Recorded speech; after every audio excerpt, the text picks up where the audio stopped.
Good morning, Sunny Hill Church. Harry here for our final Take 5 this week. And it's the final Sahara Desert Diary reflection story. I've got a lot, but this is just going to be the final one for us this week. And I was thinking a little bit about one of the days where we were hiking up these absolutely stonking dunes. There was sand like up to your shins, mountain high. I'm not exaggerating either. Some of these were technically classed as mountains where we were kind of being pushed to our absolute limits. People were gasping for air, having to take regular stops, trying to drink and it's not working. And in the end, people were actually just collapsing and just saying, I don't know if I can do this anymore. Like, this is just too much. And it just reminds me of this is kind of where Abraham was finding himself in one of these moments, just a test that reached right to the heart. It says here, Abraham was called to take his son, his only son, and go up to the region of Moriah and sacrifice him there as a burnt offering on a mountain that I will show you. His only son.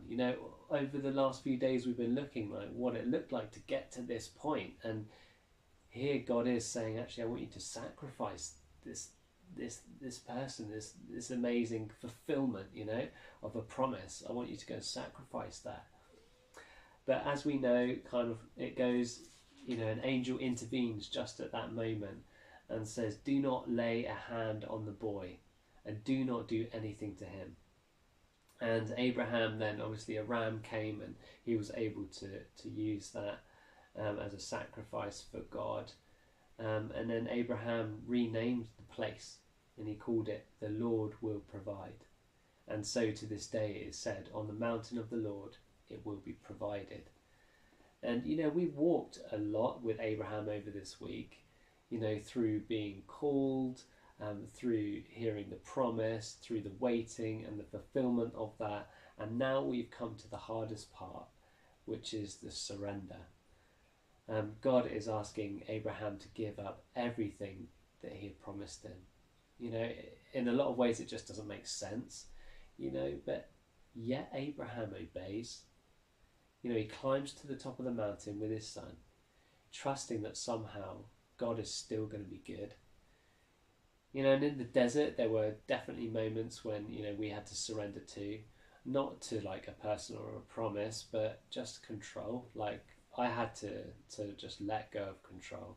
And you realise that out there you can't manage the heat. I'm not in control of that. I'm not in control of the distance. I'm not in control of my own body and its fatigue.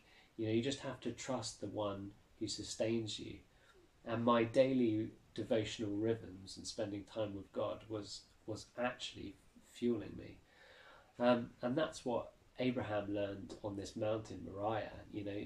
Faith isn't proven in the easy moments. It's proven when we lay down what we love the most, believing that God can redeem even that.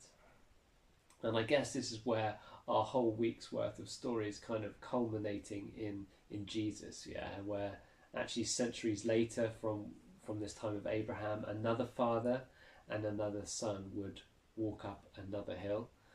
But this time there was no ram in the thicket. This time the father did not spare his son, but gave him up for you and for me.